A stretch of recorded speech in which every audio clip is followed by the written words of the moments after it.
Not many people know this, but in the 2000s, a teenager named Colin Pope that went by the screen name Velocity Gnome online, one day, out of the blue, received a book from a group of random strangers that foretold that he would become our Earth's savior in the not-so-distant future.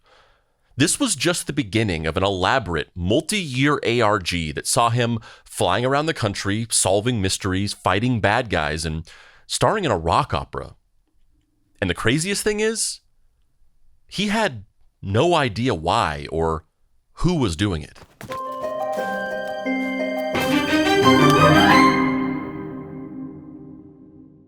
The simplest form of creativity is just the impulse that exists in people to make weird little things to spark emotions in themselves and others. It's being confronted with the necessity to cut through the noise of our sometimes bleak existence with a statement so unique and novel that it makes everyone within earshot stop for a second and remember that being alive is actually kind of great.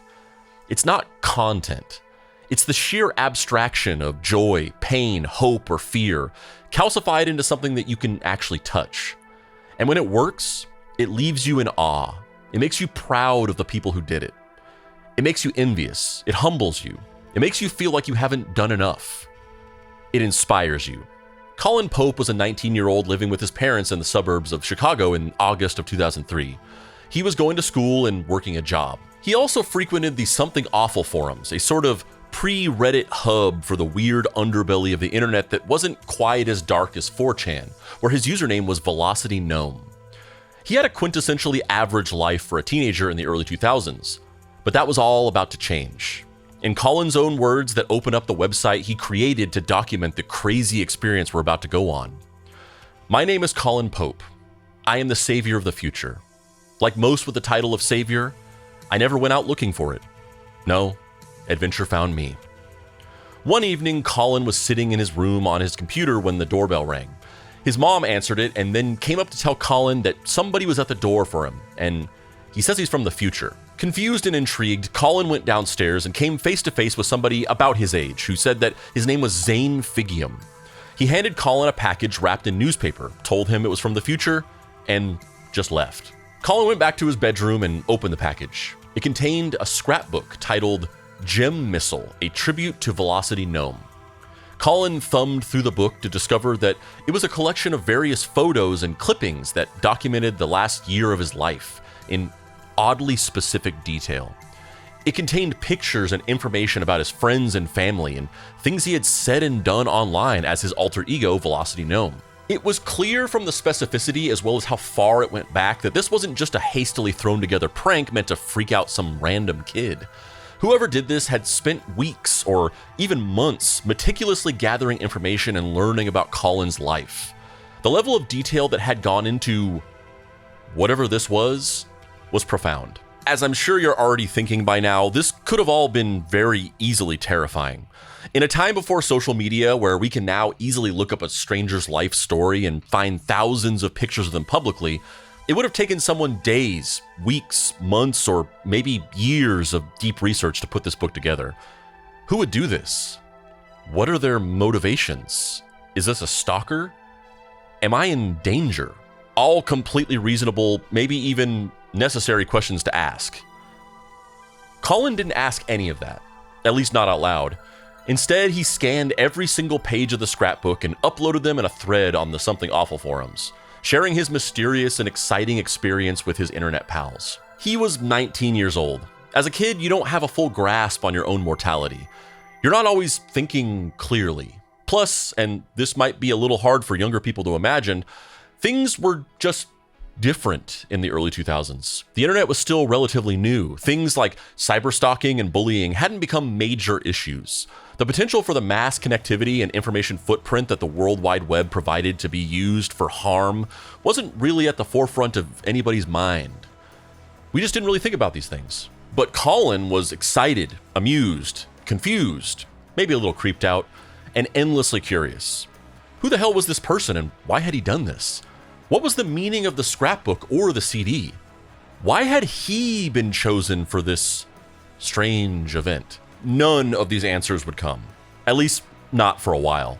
Colin was left to continue wondering what had transpired. He posted about the incident online, meticulously documenting his run-in with Zane Figium. Inevitably, people thought he was just trolling or trying to get attention, as often happens in these internet forums. As days turned into weeks, which turned into months, Colin just forgot about the strange night. A whole year went by. Colin's run-in with the future may as well have been a dream. Then, as out of nowhere as it had happened exactly a year prior, Colin received a message in August of 2004 from none other than Zane Figium. The message said that Colin would need to travel alone to Minneapolis, Minnesota by the end of August, because by that time the portal would be closed, and that the future of the world hung in the balance. So a random stranger asked 20-year-old Colin to fly by himself to another state. And what did he do exactly? Well, he requested the time off work, got his other affairs in order, and told Zane that he would go. The following week, Colin found an envelope in his mailbox. It contained a round-trip plane ticket to Minneapolis, along with this letter. Dear Mr. Pope, congratulations! You, Colin Jared Pope, have been chosen from a very elite group of young future leaders to receive the prestigious Future Scholarship of the Future. It also contained this certificate, and a creepy photo of Colin. I've known about this story since only a few years after it actually happened, and over those years, I've asked myself many times if I would have gotten on that plane. If I would have had the spontaneity, courage, and lack of self-preservation to say, screw it, and fly 2 states over with zero idea why, because a stranger who had stalked me for years asked me to. I've come to the conclusion that the answer is yes, 100%, every time. Life is about these crucial decisions we make and dealing with the consequences of making them. Sometimes those consequences are devastating, and sometimes they reshape your life in phenomenal ways. They change you for the better. They present opportunities you could have only dreamed of before. Sometimes they're just really damn cool. But if you spend your life avoiding devastation, you'll never get the chance to experience rapture. Please don't use this information against me, scary internet stalkers. So Colin hopped on the plane and arrived at the Minneapolis airport. At first he had no idea what he was supposed to do, but it was quickly revealed to him when he saw a man waiting at the baggage claim holding a large sign that said Velocity Gnome. The man, wearing a green sweater and John Deere hat, introduced himself as the gatekeeper to Colin and then said, "Gnome, we are not safe here. We must leave immediately." They left the airport and the gatekeeper ushered Colin to a raggedy Lincoln town car with a faded paint job and rundown interior. Colin climbed into the back seat and the gatekeeper began to drive. He started a handheld tape recorder and said, "They're evaluating us." At some point during the drive, the gatekeeper handed Colin another envelope. It contained a blank sheet of paper with no further clues. However, Colin suddenly remembered that Zane had asked him to bring a blacklight on his trip, and he shone it on the paper, revealing the message, "Give this password to your driver. Earth slide." So Colin spoke the password to the gatekeeper, who opened the glove compartment and handed Colin a thicker envelope. He told him not to open it until he was in his hotel room and dropped him off at a Hampton Inn. In his hotel, he opened the envelope to find a series of puzzles and clues. He spent the night deciphering them and eventually discovered a password that he was supposed to give to the gatekeeper. And upon giving the password to the gatekeeper the next morning, he said that he would drive Colin to a restaurant where he would meet up with Zane Figium himself. He would also meet with Shags, his right-hand man, whatever that meant. At the restaurant, he was led to a table where someone waited for him, but it wasn't Zane. It was another kid in his early 20s who introduced himself as Shags, but my real name is Tyler. He was another random guy recruited into this bizarre adventure, except he was even more confused and not nearly as enthusiastic about it. The only thing they could determine after an hour of conversation was that they were both users of the Something Awful forums. A waitress came to their table and handed them another envelope, and it contained a letter. "I apologize that I cannot show up in person just yet. There are forces conspiring against us. However, you have all the power and wit necessary to complete this adventure as a team." Colin and Shags, aka Tyler, left the restaurant and got back into the car with the gatekeeper, who immediately recognized Tyler and greeted him as Shags. Tyler was awkward and unwilling to play along with the role-playing that was going on. While driving, the gatekeeper gave Colin a memo book and a pen, and Tyler a video camera, and they headed for their first trial. It turned out that the trial was at a Chuck E. Cheese, and before Colin and Shags headed in, Colin had the idea to use the video camera to start documenting their process. The two guys recorded each other introducing themselves. Colin and Shags then scoured Chuck E. Cheese, sidestepping screaming 8-year-olds, looking for clues in the trial. They needed to find a robot, and eventually, after investigating several robot-like machines, they remembered the animatronic band that, at this time in 2004, hadn't yet been removed from every Chuck E. Cheese restaurant in the country. They eventually found another envelope in the back pocket of one of the animatronic band members. It contained a note and a magic eye puzzle. Shags entered the code into a graphing calculator, and it produced a drawing of an apple with seeds in it and a cake. They discovered it was an anagram for Cedar Lake, which was a nearby area. They got in the car and headed towards their destination. Once they arrived at the state park, the gatekeeper handed them a shovel, and they headed into the woods to follow the treasure map to a large red X. Once they reached the X, Velocity Gnome started digging and uncovered a large black Brinks safe box with no key or discernible way to unlock it. There were no other clues or indications of what they should do next. But as Velocity Gnome kneeled in front of the hole he dug, staring at the box, wondering what to do, he looked up to see Shags, aka Tyler, aka the guy who seemed to be just as confused about this whole thing as he was, pointing a phaser gun at him. "You've gone far enough, Gnome." Shags was a plant. This is the moment where this whole thing transcends from, what's going on? Is this some kind of prank? To a work of genius. The central conceit of what was happening to Colin was that it was some kind of kayfabe storyline laid over top of a scavenger hunt. Nobody involved thought any of this was actually happening for real, obviously, but within that framework, they had found a way to actually surprise Colin and add real dramatic stakes to the game.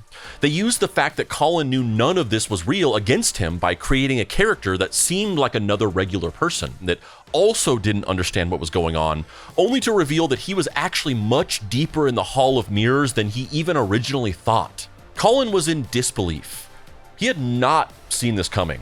The whole act of pretending like he was an aloof victim of circumstance had completely fooled him. Colin played along, feigning betrayal. Shags revealed that he wasn't actually Shags, but someone named Maggie Hark, who had murdered the real Shags and taken his place in order to ambush Colin. He also revealed that he was going to kill Colin and bury him in the woods, but that he had one chance of survival, a saving throw. Shags/Maggie pulled out a 20-sided dice and handed it to Colin, who rolled it. What the dice landed on seemed to have been a successful saving throw because Maggie yelled in frustration, lowered his phaser, and handed the black lockbox over to Colin. He then let out a maniacal laugh and left Colin alone in the woods. Colin returned to the town car where the gatekeeper was waiting for him. He opened the back door for him, and as Gnome was ducking into his seat, he noticed that there was another figure waiting for him in the car. It was Zane.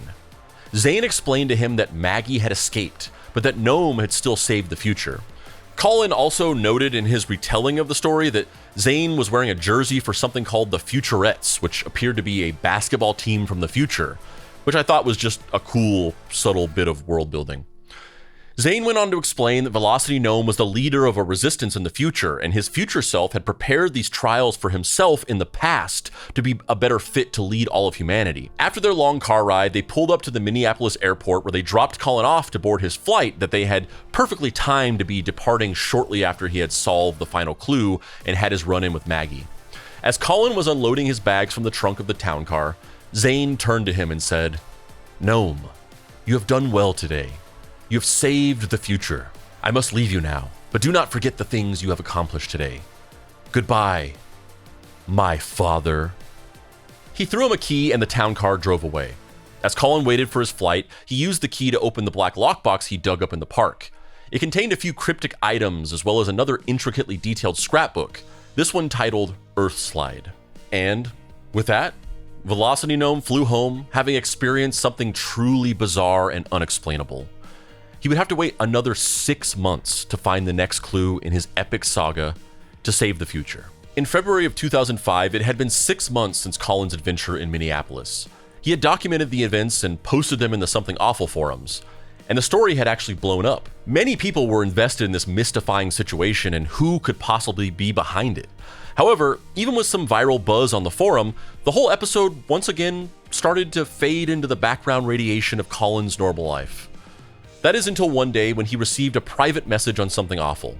The subject of the message was, "I found your future stalkers." The message contained a link to a website, and the title of the website was Reverse Engineers. There's someone at the door for you. He says he's from the future. The website was an advertisement for an art exhibit about Colin and his adventure. It detailed an art exhibit taking place at the Carnegie Art Center in North Tonawanda, New York, where people could walk through to look at photos, videos, and descriptions of this 2-year prank or performance art experiment or live-action role-playing game or whatever you wanted to call it that Colin had been experiencing. And the exhibit, as well as this whole thing, had apparently been created by 2 guys, Dylan Reiff and Joe Korsmo. Colin didn't really know how to feel about this, what to do, why they had chosen him, or how the person who had messaged him had found this website. All he could really do was continue living in this surreal new world. 5 days later, he was heading out to work when he found a CD at his front doorstep that had been slipped through the mail slot. Endorphins rushed through his body, having finally received another new clue in this ongoing weirdness after 6 grueling months. He raced to pop it into his computer and see what it was, and it was this. He became even more determined to find the guys who were doing this and somehow track down the phone number of Dylan Reiff's mom. He called her, posing as an old friend of Dylan's, and was able to get her to give him his current phone number. So this was it. Moment of truth. Colin dialed the number and waited as it rang. Finally, Dylan answered, excitedly yelling, "Hey, Colin!" He somehow knew he'd be calling. Colin exchanged a few words back and forth with Dylan, and then after about a minute, Dylan asked if he could call Colin back, and then spoke a few confusing, indecipherable words. And then Colin heard a beep. The whole thing had been an answering machine message. Hello? Oh, hey, Colin, how's it going? Oh, I'm sorry to hear that. Well, hopefully you can get out to see the art show. Remember, you're the star. Yeah, I was just thinking the same thing. I knew you'd understand everything. Hey, could you give me a call back in a minute? I'm about to dine on turtle soup. Big Apple, 3 a.m. File transfer queued. Somehow, Dylan had orchestrated this whole thing.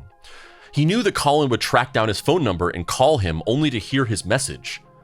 But how? Had Dylan been the one who privately messaged Colin on something awful with the link to the art exhibit? At this point, that seems likely, but had he also anticipated that he'd track down Dylan's mom's number? And had she been instructed to give away Dylan's number? How deep did the rabbit hole go? Finally, one day, he called the number and Dylan answered for real.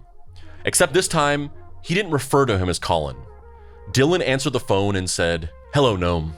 The phones are not secure, so we cannot discuss details here." Dylan told Colin that he needed to travel to North Tonawanda, the town where the art exhibit was being held. After a brief discussion, they decided on a date for Colin to travel. Friday, March 18th, 2005. Just a month away. Colin prepared himself, got the time off from work, and drove 10 hours to North Tonawanda. He arrived in the middle of the night and drove to the Carnegie Art Center. Dylan had cryptically instructed him to shed light on the situation, so Gnome brought his blacklight with him. He arrived at the art center and immediately started walking around the perimeter of the building, shining the blacklight on every surface, looking for clues. This eventually attracted the attention of a cop who was patrolling the area. He approached Gnome and questioned him about what he was doing. Eventually, another squad car showed up for backup. They continued questioning Colin, unsure of whether to believe his bizarre story or not. Finally, after he showed them the website for the art exhibit corroborating his story, they let him go. Now, it's important to stop again and note that in this specific scenario, all of this was completely innocent and all in good fun.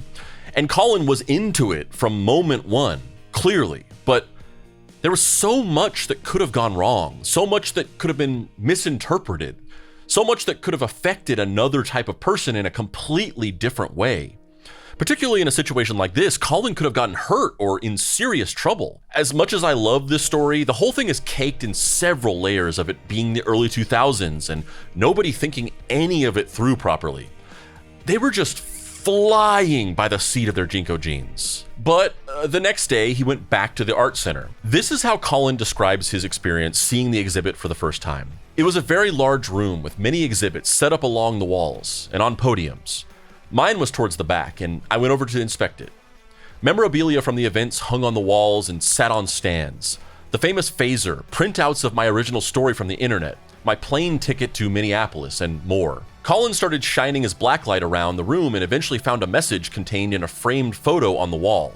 It said, Wynn Chapel, Friday, May 18th, 2005. Bring the internet. In an utter daze, Colin returned to his car, got out his laptop, and checked his messages on the Something Awful forums.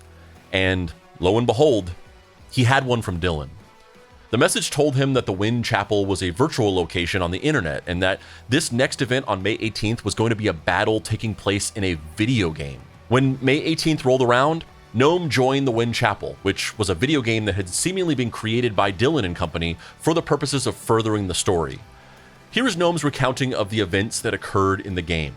We gathered in the meeting place of the Wynn Chapel. Zane gave a brief overview of the quest. There were apparently several glyphs that the wizards of old had left, which would lead to the disembodied appendages of Maggie Hark. One by one, we collected the pieces of Maggie and advanced through this virtual trial. Zane assembled the group and marched us to where we were to dispose of Maggie's cybernetic parts once and for all. Instead of vanishing forever into the abyss, Maggie Hark appeared before us in all his cybernetic glory. We had been tricked. Zane Figium had been a traitor all along. Just at that moment, there was a knock at Colin's door in real life. He ran and opened it, discovering another package. He opened that, revealing a mini DV tape, a note that said, "All will be revealed at episode 3, please attend," and a movie ticket to the midnight release of Star Wars Episode 3, which happened to be taking place in a few hours. Gnome jumped on the train and headed to the movie theater. Hundreds of people were waiting in line, many of them dressed in full Star Wars costumes. Colin had no idea what to look for or where his next clue would emerge, but he didn't have to wonder for long. As Colin was heading up some stairs in the theater, somebody wearing large goggles approached him. He asked if he was Gnome and then handed him a frame with some papers in it, patted him on the back, and said, "There is still one you can trust." He then disappeared into a nearby crowd. On the train home from the movie, he opened the frame and looked at the papers inside. It was a 7-page story detailing the backstory of who Zane was, Velocity Gnome's son from the future, and why he had come to betray the robot resistant fighters and his own father. It was very long, but the gist of it is this. In the year 20XX, robots destroy 89% of the world's population. A resistance emerges, led by Velocity Gnome, and a war begins. Gnome eventually has a son named Zane, who becomes as powerful as he is. However, Gnome is always too busy with fighting the revolution to pay attention to his son, and Zane slowly grows lonely and resentful of his father. He decides to help the robot army destroy the resistance by creating a powerful ally. Zane goes back in time to when Maggie Hark was in his early wrestling career, enters the pro wrestling circuit, rises up in the ranks, and eventually goes one-on-one with Maggie, defeating him for the first time. The defeat destroys Maggie and turns his heart evil. His body is cut into several pieces, and those pieces are hidden in different locations around the world. Zane decides to alter the mission and trick the past Gnome into helping him crack the codes and unlock the body of Maggie Hark. However, Maggie soon becomes more and more destructive and no longer allied with the robots. He creates a doomsday device and destroys the entire universe. Father Time doesn't like this outcome and decides to rewind time to the beginning of the events and let them replay to see if things will turn out differently. But they don't. This happens many times, over and over again, each time with events and details slightly different, unless Colin Pope, aka Velocity Gnome, can stop him once and for all. When he was able to watch the mini DV tape, it turned out to be various zany figures throughout history reenacting the video that Gnome shot with Shags way back in Minneapolis outside of the Chuck E. Cheese. It was the video of Colin introducing himself and explaining the situation, but with different random characters reciting his lines verbatim with text on screen explaining what year and country they were from. It showed that Velocity Gnome had been reincarnated over and over again throughout the ages in order to save the future from a robot apocalypse. The final chapter in the Velocity Gnome saga was about to transpire, and Colin, aka the current incarnation of Velocity Gnome, was about to see if he could once and for all prevent the coming of the destruction of humanity by the evil army of robots. And it would all play out as a rock opera? December 10th of 2005 was when this entire epic saga finally drew to a close. Along with the letters and the mini DV tape, Velocity Gnome had also received instructions from Father Time to travel to a town in Ohio along with a plane ticket. He got on the plane and headed towards the terminus of his fate. Gnome was going to meet up with someone named Laison, a future resistance fighter sent back to guide him on his journey at the airport, accompanied by another person called the Observer. Laison was decked out in a full leather getup reminiscent of a character from The Matrix, and the Observer was wearing a bright red jumpsuit, a white helmet, had a mask covering his face, and was carrying around a video camera hooked up to a laptop computer that was strapped to his chest. Laison told Gnome that the Observer would be documenting that day's events for future historical record. He was also unable to speak, and then they left the airport and got into Laison's red minivan. They drove for a while, Laison making some small talk about future events while the Observer filmed everything. They eventually arrived at a movie theater attached to a mall. Laison informed him that they'd be heading into a facility to watch a training video and that they would also rendezvous with another resistance operative named Ultra. When the time was right, Colin would need to speak Ultra's name out loud in order to gain control of them. They entered the movie theater and Laison bought 2 tickets for the film Derailed while the Observer hung around outside, obviously not allowed to go inside the theater with his camera. They entered the auditorium for Derailed where they were completely alone, and then after a while, Laison excused himself to get some popcorn. While he was gone, a woman wearing a skirt, a pink fuzzy cape, and boots entered and told him that he was late for their meeting and she needed to give him a haircut. He followed her out of the movie, and as they were heading through the lobby, a name tag fell out of her pocket, revealing that she was Ultra. As they left the theater, Ultra kept asking Colin what kind of haircut he wanted. When he finally said, "I don't know," she pulled out a pair of scissors and yelled, "Then die!" She attacked him, not for real, of course. He awkwardly wrestled her away as the Observer came into the theater lobby and circled around them filming. Colin finally remembered that Laison had told him to speak Ultra's name out loud to gain control of her and yelled it. She immediately stopped attacking him and confessed that the robot army had taken control of her mind and forced her to attack him. At that moment, Laison appeared, exchanged a brief introduction with Ultra, and then ushered everybody back into his minivan in the parking lot. In the car on the way to their destination, Ultra asked if Colin still wanted her to cut his hair. He said screw it and agreed, and she gave him a simple cleanup. That doesn't actually have anything to do with the story. It's just a weird little detail that seems so interesting to me because it feels like the actor who played Ultra was an actual hairdresser or beauty school student in real life that decided to incorporate it into her character, and I just love that. And they pulled up to some kind of novelty costume shop. They headed in and met a wizard named Darwin Cinderthistle. Darwin told Colin that he needed to find a chalice forged of pure dragon's blood and that he'd know it when he saw it. Colin searched the small store and finally found a red chalice sitting on a countertop. Darwin then instructed him to put the chalice in his bag and sneak out before the store clerk at the counter spotted them. But as they headed for the door, the clerk yelled at them, saying that she had seen them steal the chalice.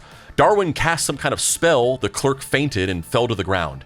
Then they ran. The next destination was a small used bookstore. They went inside and met a man wearing a red beanie whose name was Worm the Scholar. Worm then instructed Colin to scan the books in the history section of the store to learn something about the history of his life.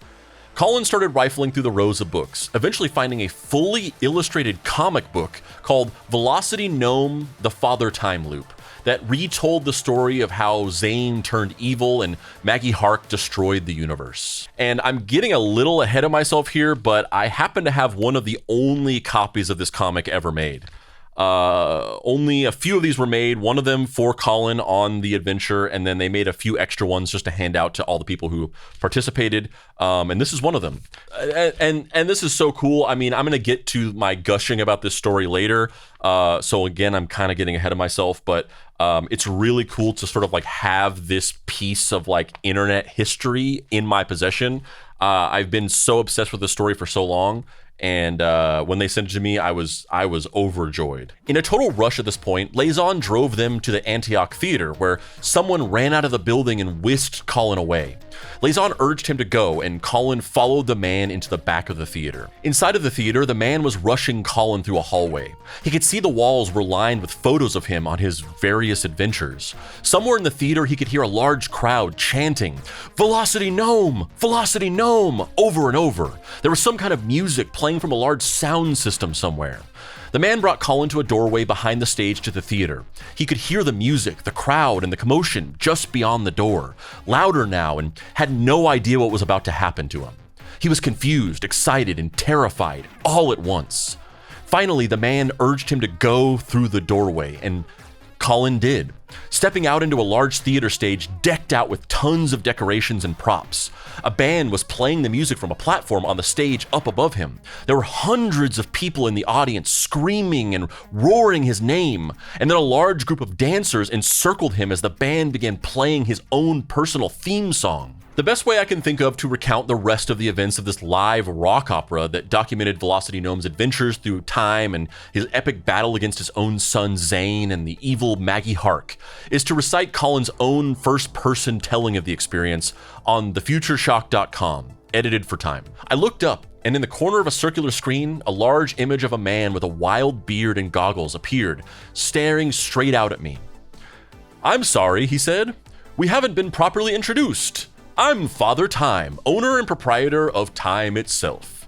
Tell me, how are you, young fellow?" "I am well, Father Time," I said in a loud voice, looking up at him. If I was going to be in this show now, I'd have to fit the part and play along. Looking up, I saw none other than Zane Figium, my future son and traitor to humanity. He wore little besides a red cape and boxer briefs and was looking downright furious. "What I think, Zane, is that I'm going to stop this doomsday device, stop Armageddon, and stop you." This sent the crowd into a frenzy of cheering. A laugh rang out from offstage. "It's him," Zane whispered. "The end day is close now." A figure strolled out of the darkness and into the spotlight, and I recognized him as none other than Maggie Hark, the arch nemesis of myself and all of humanity. "You're after this," he said, holding up a large yellow key that was hanging from his neck by a string. Maggie removed the key from his neck, dramatically stuck it into the doomsday device, and turned it. I ran over to the doomsday device, but the key was broken. I could do nothing to stop it. I ran through a portal on the opposite side of the stage labeled Past. I played out the basic events of discovering the scrapbook and telling my parents about it before Father Time reappeared on the video screen and urged me to go through another portal on the stage labeled The Future. It became obvious the next stop on my journey through the time stream was meeting Tyler/Shags at the restaurant in Minnesota. Tyler had a large key hanging around his neck, the same that he did earlier in the show before it was broken. I looked down at my menu and realized that it said Belgian waffles over and over again. That was indeed what I had ordered. Tyler casually took the key off his neck and stuffed it into his backpack. "I have to go to the bathroom. I'll be right back," he said. I quickly bent down and rummaged through his backpack, fishing out the key. I ran to the future portal and was again turned around as the stage changed. A woman dressed as a scientist and holding a clipboard was standing next to where I sat. She jotted down some notes on her pad and said, "Let's see. Continuing on with Zane's favorites list. We have his favorite painter, Georgia O'Keeffe, favorite actor, Bill Pullman, and favorite food, s'mores." I ran through the future portal. Zane was now sitting in front of a capsule of light that looked like a fire. Cricket sounds played in the background with the fire crackling softly. I approached Zane and he looked up at me, shocked. "Dad? What are you doing here? I thought you just left. You look younger. Did you shave?" "Father, I really wanted to talk." Zane rose from his log and picked up a microphone. The band on the stage behind us began to play, and Zane burst into song, detailing his discontent with me as a father and how he thought he meant nothing to me. "Zane," I said, "I'm so sorry. I do care about you." "Come on, Dad, you don't know anything about me. Who's my favorite painter?" "Bill Pullman?" I said, mistaking his favorite actor for his favorite painter. No, Dad, come on.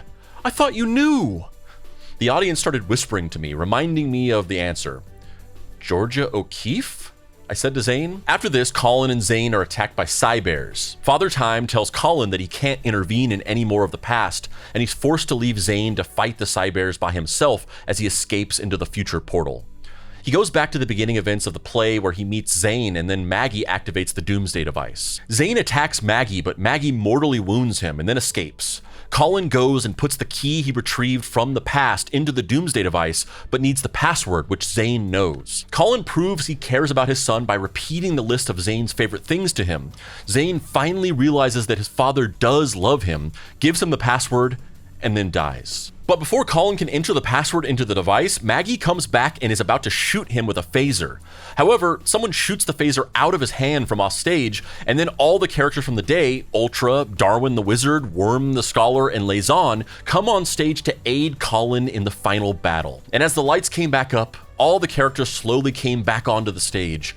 Happy and triumphant music was playing, and the dancers had come back out. "Come, Colin," said Zane. I followed him up to the stage, and everyone, including some audience members, had run up and started to dance around me. "Please," he said, "take a bow. We couldn't have done this without you." After the show was over, Colin was able to talk to Dylan, aka Zane Figium, Joe, aka Tyler, aka Maggie, aka Shags, and all the other people involved out of character. They thanked him for helping them to do this entire thing and then urged him to go and meet the crowd. Everyone who was in the audience treated him like a celebrity, taking pictures with him and asking him to sign their copies of the program. Dylan and Joe eventually invited Colin to go out to dinner with them and their families, which he did. That night at dinner, Colin finally asked the question that had been consuming him for the last 3 years. How and why did you choose me? Well, let's hear why in Dylan's own words. Which I don't even know what to call. I've referenced it as like a prank / ARG. We've struggled with that as well, to be honest. It's not quite a prank. It's like a positive prank. It really, truly, at its core, is about like childhood friendships. Joe and I have known each other since we were 6. Yeah. And we grew up together in Minnesota. And this was a way that connected us to keep in touch and keep that bond that we always had as kids. We found Colin by searching for our friend who had moved away when we were kids. Yeah, our long lost friend. Yeah, so we had like put into a search engine our friend's name, and we found a picture of his little brother on Colin's website. So it was like the loss of this friend is what kind of was the catalyst for us even finding this website. And then the whole thing ends with us making a new friend with another kid. So like for me, at great cost. Yeah, at great cost. So the 3 men at the center of this story went on to develop lives and careers close to the heart of the Velocity Gnome saga. Dylan Reiff went into event planning and programming, and even started a company called Bottleneck Immersive that helped other companies and individuals to design and execute interactive ARG-type experiences similar to Velocity Gnome. Eventually, he went into theater and performing arts education, founding his own comedy theater in Portland, Oregon, called Kickstand Comedy. It really was like a pretty formative project for me, for sure, and like how I wanted to create and what I wanted to start. It really like sparked a lot of things that ended up being what I've done with the last 20 years of my life. Joe Korsmo worked in the video games industry doing marketing for interactive software before transitioning over to a career in animal rehabilitation. This project was always an influence when I was thinking about like how do we get the kids to like this game. Colin Pope went on to become an Emmy-nominated animated filmmaker working in documentary, journalism, and law. They've all remained friends through all these years. I've been obsessed with this story since around 2006 when Colin first launched his website. The story deeply inspired me. It changed me forever. I loved the size of it, the commitment, the way it played with expectations and blended reality with fiction. Instead of transporting the observer to another world, the way that books, movies, or other forms of traditional media do, it brought fantasy out into the real world for us to inhabit. I was so inspired by this. It has really informed a lot of my like outlook on creative expression and been heavily inspirational in the things that I do and have done for years. I do every once in a while, like you, Andrew, like I do meet kind of super fans because like this story will bubble up every like 2 to 3 years on the internet. So like it goes dormant for a long time, and then someone learns about it, or someone decides that they want to like create an episode of a podcast or something about it. And so every once in a while, like it will bubble up, or I will meet a super fan, and it is very cool that these people are still invested, and like there's still life, like there's still blood pumping within this weird thing. So yeah, it is. I'm doing my part to keep it alive. Thank you. I have always been deeply fascinated by these types of transmedia narrative experiments. Murder mystery parties, Dungeons and Dragons, living theater, ARGs, performance art. Transformative stories that shift reality around us rather than distract from it. The Velocity Gnome saga was the pinnacle of this art form for me because it used all of the tools of the medium. Puzzles, interactivity, live theater, music, games, melodrama, choice-making, role-playing, to create an experience for a real person going through a process of genuine discovery. And unlike most of these ARG-type experiences, it illuminated aspects of our humanity. Dynamics of family, friendship, grief, loneliness, and ambition are explored. Characters are created and then developed. Even Colin himself is developed as a character within the work, and we grow to love him like you would any protagonist. This isn't common for these types of works. It was a juggling act, incorporating an unsuspecting third party into their story who is experiencing everything in real time, where they are able to simultaneously pull off the logistics of moving the story along and getting him to work through it, while also subtly bringing out his personality through their prompts, creating moments of genuine surprise and drama for him in an obviously silly and contrived story, and making him compelling as a character within the work. It's honestly breathtaking. I mean, so many of these things were like proto blank. Like they were before we had, like I've used the term like a roadmap before, but like I didn't know what LARPing was before this, and what we were doing was LARPing. And I didn't know what immersive theater was, and what we were doing was immersive theater. And I didn't know, what a lot of these things that we were doing didn't feel like they had a name or a box or a category in the way that they do now. So we were really like blindly fumbling through just what was exciting, like what felt like the most exciting outcome. Shigeru Miyamoto has famously said that he was inspired to create The Legend of Zelda by his childhood exploring the forests and fields of the Kyoto countryside where he grew up. He wanted to give the player that same feeling of childlike wonder and the thrill of adventure. The Velocity Gnome saga does this in reverse. In a modern world where we are increasingly attracted to the glowing allure of screens, when those moments of true adventure are uncommon, Dylan and Joe manufactured childlike wonder and the thrill of adventure for one person. And through witnessing his joy, confusion, victory, defeat, imagination, and accomplishment, we get to experience it too. I also love the interplay between Dylan, Joe, and Colin. It's easy to view what happened as some kind of prank, or think of Colin as being guided along by the machinations of Dylan and Joe. But as you fully delve into the story, you realize that it was a collaboration between the three. The way that Colin rose to the moment, played his part, seized every opportunity, and voraciously propelled himself through the story elevated the entire work from a funny, inventive ARG prank type thing to something truly special. He was the star, and he owned it.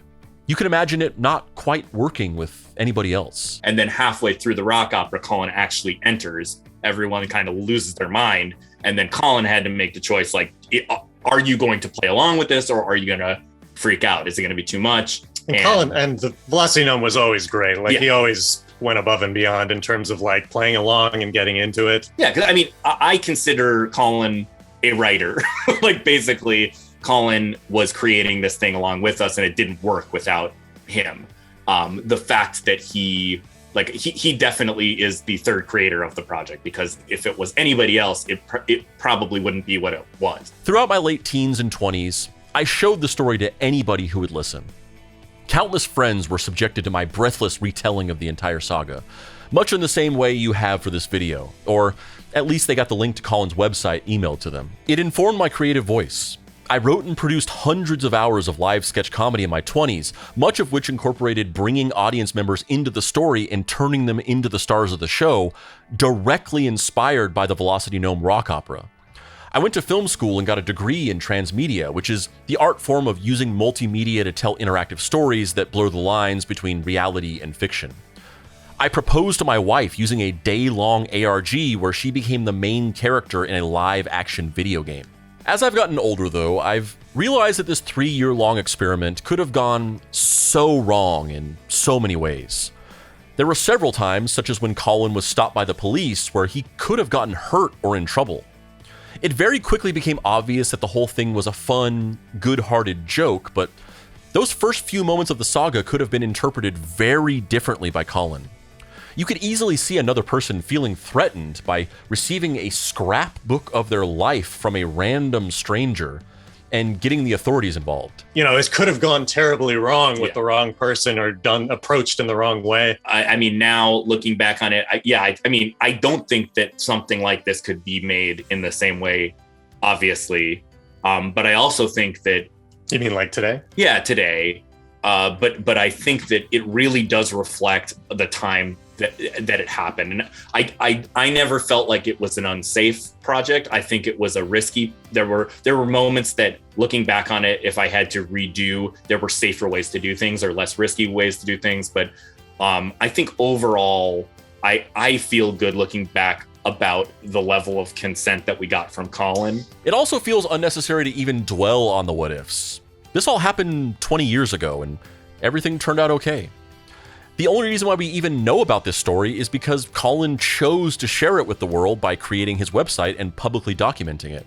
And he has framed the whole experience in an enthusiastically positive light, describing it as one of the best experiences of his life. It seems pointless to not take his word for it. What percentage of that was just total luck? What percentage of that was like you getting a feel for thinking that he was going to be into it? Like, there's no way we could have known what was going to happen. Yeah, not exactly, but we had a pretty good sense that this guy was similar to us in nerdiness. Yeah, we got a good sense of who Colin was, and we also got a sense that, like, we should do something cool and singularly fun that this person will enjoy. The first few events, such as giving Colin the scrapbook, were certainly at risk of being interpreted as threatening or creepy. But from that point on, Dylan and Joe always built stopping points for Colin. They allowed him to be in control of whether or not the ARG continued at every step. And once Colin made the decision to board that plane to Minneapolis in 2004, his enthusiastic consent was no longer in question. We wanted to signal to him that this was safe, that like we weren't gonna do anything that he would murdery. Yeah, we're not gonna murder you. And if I'm being honest, I reject the idea that the theoretical riskiness of what Dylan and Joe did is even that big of a problem. It's worth discussing, sure. It's not something that I, as a 37-year-old man, would do, but life is dangerous. Genuine experiences are inherently risky. The real world is not hermetically sealed. You have to stick your neck out sometimes to taste the fruit of existence. And it doesn't always go well, but therein lies the rub of being alive.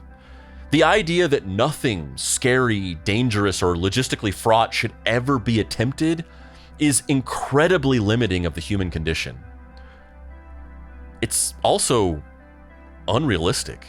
It's the antithesis of life itself. If you want to be safe all the time and never feel uncomfortable, I've got some horrible news for you. Safety is in IP farms, multi-billion-dollar franchises, bingeable content on streaming services you can watch from the safety of your little wooden box, and microdoses of nostalgia that fill you with all those endorphins you so crave. But it takes a little bit of danger to create these galvanizing acts of creativity that marble your soul with the hot and cold spectrum of emotions and help you to appreciate what it means to be alive. And Dylan, Joe, and Colin did that for us all. Thank you so much for watching this video. I know I say this every time, but this is one of the most deeply personal stories for me. I meant everything that I said, all the positive and the negative. This might be the single most important piece of media to me that completely shaped my entire creative life, my goals, my aspirations, my sense of humor, the way that I wanted to tell stories. A lot of my creative projects, if you look at them, the DNA of them is the Velocity Gnome saga. And so whenever I look back on this story, I'm just reminded of how much I was truly transformed by reading and learning about this story with Colin and Dylan and Joe. But on the same hand, I do recognize as I've gotten older that there were inherently dangerous aspects of it that, in the cold light of day in 2025, maybe Dylan and Joe wouldn't have done this. But also, as I said, it's done. It happened 20 years ago and it was all fine. And so I think that we can look back on this as a genuinely interesting, unique, and transmogrifying event that sort of canonized a new way of telling stories in a way that admittedly not a lot of people know about. I mean, of all the videos that I've done, this is the least covered on the internet that I think exists. And thank you for watching.